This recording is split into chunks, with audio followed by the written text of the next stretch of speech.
আমরা যে মুসলমান এই নামটি কে রেখেছে? বলুন।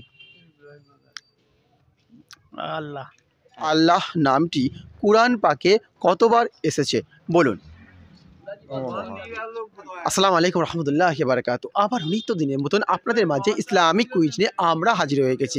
আজকে এখন যেখানে দাঁড়িয়ে আছি বাঁকড়া পিয়ালা পাড়া, এই বাংলা পেয়ালা পাড়াতে এখন এসেছি এবং কিছু সংখ্যক বন্ধু এখানে একদম দেখতেই পাচ্ছ বন্ধুরা অনেকেই কিন্তু এখানে দাঁড়িয়ে আছে এবং আমার বয়সী মানে কিছু মানে বন্ধুরাও আছে এবং আমার থেকে বড় যারা তারাও আছে।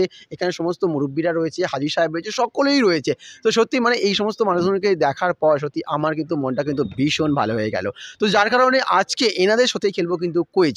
আর এই ৫-৫টা প্রশ্ন থাকবে আমাদের আলাপাত ইসলামের তরফ থেকে। আর এই ৫-৫টা প্রশ্নের যে এক ব্যক্তি একা যে ৫-৫টা প্রশ্নের সঠিক উত্তর দেবে তার জন্য থাকছে আলোর পথ ইসলামের তরফ থেকে ফাটাফাটি গিফট। এবং এই সমস্ত বন্ধুদের সাথে খেলবো আজকের কুইজ। আপনাদের জন্য আজকের প্রথম প্রশ্ন। এই প্রথম প্রশ্নই যাবার আগে আমি জেনে নেব এইখানে যে কজন বসে রয়েছে চেয়ারে সে সমস্ত মানুষের নাম, তারপরে ছুড়ে দেবো আমাদের প্রথম প্রশ্ন। আসসালামু আলাইকুম। জাহাঙ্গীর পিয়াদা। আপনার নাম? হাজি মনিরুদ্দিন খান। আপনার নাম? সুরাজ লস্কর। আপনার নাম? শাহরুদ্দিন পিয়াদা। আপনার নাম? ফারুক আলী পিয়াদা। মাশাআল্লাহ।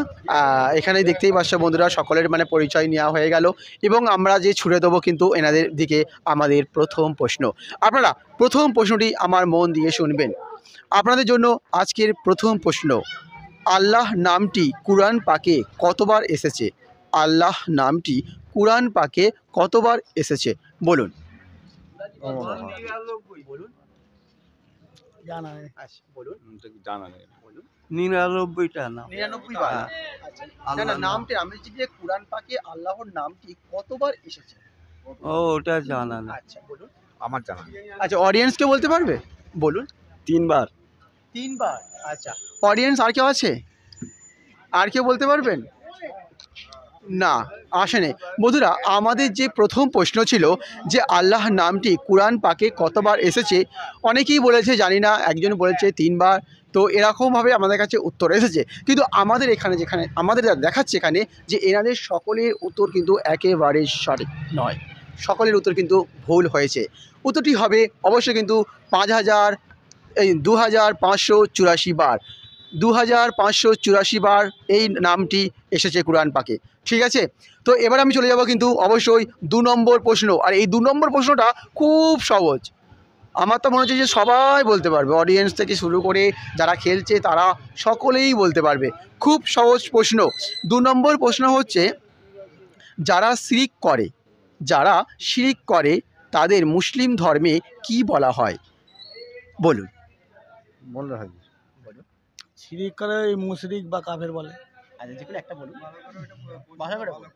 সেটা মুশরিক বলতে পারেন, কাফের বলতে পারেন, যেটা বলতে পারবে, কিন্তু কাফেরটা বলা চলে না। মুশরিক। আচ্ছা বলুন। তাকে মুশরিকই বলা হয়। আচ্ছা বলুন। ওদের মুশরিকই বলা হয়। আচ্ছা ওই বলুন। মুশরিকই বলা হয়। এটাই নেবো তাই তো? এটাই সঠিক বলে মনে হচ্ছে। আচ্ছা অডিয়েন্সরা কে বলতে পারবে?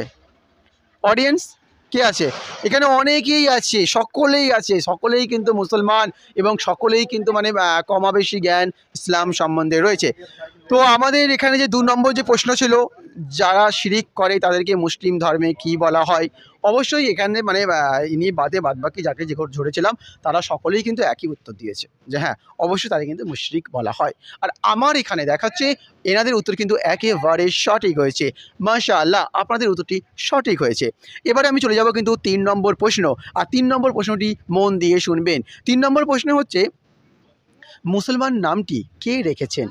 মুসলমান নামটি কে রেখেছে? আমরা যে মুসলমান এই নামটি কে রেখেছে? বলুন। আল্লাহ। আচ্ছা বলুন। ইব্রাহিম আলাইহিস সালাম। আচ্ছা বলুন। ইব্রাহিম আলাইহিস সালাম। আচ্ছা বলুন। ইব্রাহিম আলাইহিস সালাম। আচ্ছা বলুন। সালাম। বলুন। জাতির পিতা ইব্রাহিম আলাইহিস সালাম। এটাই নেবো, এটাই সঠিক বলে মনে হচ্ছে নাকি চেঞ্জ করবেন? না। আচ্ছা আপনার নামটা কি জানা হয় না, বলুন। মানজার হোসেন মল্লিক। আচ্ছা অডিয়েন্সকে বলতে পারবে? অডিয়েন্স অনেকেই আছে না, যারা আছে তারা কিন্তু কেউই হাত তুলছে না। আর যারা উত্তর দিয়েছে যে 3 নম্বর যে প্রশ্নটা করেছিলাম যে মুসলিম নামটি কে রেখেছেন, সে সকলেই বলেছে যে ইব্রাহিম আলাইহিস সালাম। এবং আরেকজন যিনি মানে একদম পরিষ্কার একদম ভালোভাবে সুন্দরভাবে গুছিয়ে বলেছে যে হ্যাঁ জাতির পিতা ইব্রাহিম আলাইহিস সালাম তিনি হচ্ছেন এই যে এই যে এখানে যে ধারে যে আমার মানে চাচা দাঁড়িয়ে আছে ইনি, হ্যাঁ উত্তরটি হবে কিন্তু একেবারে সঠিক। মাশাআল্লাহ, আপনাদের সকলের উত্তর কিন্তু সঠিক হয়েছে। এবার আমি চলে যাব কিন্তু 4 নম্বর প্রশ্ন। আর এই 4 নম্বর প্রশ্নটা কিন্তু ছোটরা আছে বলতে পারবে, একদম সহজ, খুব সহজ, খুব সহজ। জিন কিসের সৃষ্টি? জিন কিসের সৃষ্টি বলুন। আগুনে। বলুন, আর বলতে হবে কাউকে?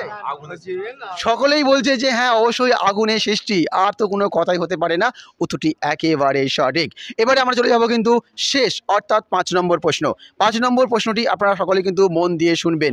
আদম সালাম কত বছর জীবিত ছিলেন? হযরতে আদম আলাইহিস সালাম কত বছর জীবিত ছিলেন বলুন।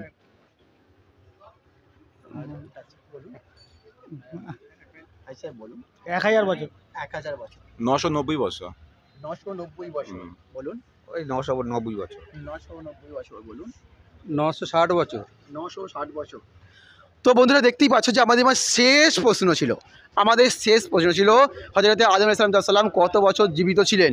একজন বলেছে 1000 বছর, একজন বলেছে 900 বছর, আর একজন বলেছে যে 960 বছর। এই যে আমি যার পাশে দাঁড়িয়ে আছি ইনি বলেছেন কিন্তু 960 বছর। আর আমাদের এখানে দেখাচ্ছি অবশ্যই ওনার উত্তর কিন্তু একেবারে সঠিক হয়েছে। মাশাআল্লাহ, আপনার উত্তরটি সঠিক হয়েছে, কিন্তু আপনাদের উত্তরগুলো ভুল হয়েছে। তো মাশাআল্লাহ, এই যে এই মানুষটাকে দেখতেই পাচ্ছ, এই মানুষটা কিন্তু একদম সঠিক উত্তরই দিয়েছে। তো আলোর পথে ইসলামের তরফ থেকে এনার জন্য থাকলো অবশ্যই কিন্তু পুরস্কার। আশিককে বলবো পুরস্কারটা নিয়ে আসতে, এবং যারা খেলেছে তাদের সকলের জন্য রইল সান্ত্বনা পুরস্কার। তো বন্ধুরা দেখতেই পাচ্ছ এই ইনি মানে কিছুটা প্রশ্ন মানে উত্তর সঠিক দিতে পেরেছে এবং কিছুটা দিতে পারেনি। এটা কোনো কথা হতে পারে না, কারণ সবাই সবটা জানা থাকে না। তো সেই জন্য আমাদের যে 5-5টা প্রশ্ন ছিল, 5-5টার মধ্যে ইনি কিছু উত্তর দিয়েছে আর কিছু উত্তর দিতে পারেনি। তো যার কারণে এই যে কিছু উত্তর দেওয়ার জন্য আলোর পথে ইসলামের তরফ থেকে রইল এনার জন্য এই পুরস্কারটি। ধরুন, এই পুরস্কারটা পেয়ে কিরকম লাগছে? আনন্দ পেয়েছি। আচ্ছা, এরকম কুইজ কখনো আগে খেলা হয়েছে না এই প্রথমবার? না, এই প্রথমবার এদিকে। এই প্রথমবার খেলছেন তাই তো? তো আমাদের এই চ্যালেঞ্জ সম্বন্ধে কি বলার আছে? খুব ভালো হচ্ছে, এগুলো প্রশ্ন উত্তর যে হচ্ছে এগুলো ঠিক আছে। আচ্ছা। আসবেন একবার করে এদিকে, আচ্ছা, আরও ছেলেদের প্রশ্ন এগুলো উত্তর জানা হয়ে যাবে কিছু। জি। তো বন্ধুরা দেখতেই পাচ্ছ, সে ঠিকই বলেছে যে হ্যাঁ যদি আমরা এরকম মানে টুকিটাকি পাড়াতে যদি মানে ঢুকে ঢাকে যাই এবং মানে প্রত্যেকটা মানুষকে যদি মানে ধরি, তো এতে কি হয় তাদের মানে নলেজটা বাড়বে এবং তাদেরও ইসলাম সম্বন্ধে চর্চা করতে একটু বেশি আগ্রহ হবে। একদম সঠিক কথাই বলেছে। তো বন্ধুরা, এবং যারা খেলেছে ইনি তো মানে প্রাইজ পেয়ে গেল, এবং যারা খেলেছে তাদের সকলের জন্য রইল সান্ত্বনা পুরস্কার। ভালো থাকবেন, সুস্থ থাকবেন, পরবর্তী ভিডিও পেতে। আসসালামু আলাইকুম রহমতুল্লাহি ওয়া বারাকাতুহু।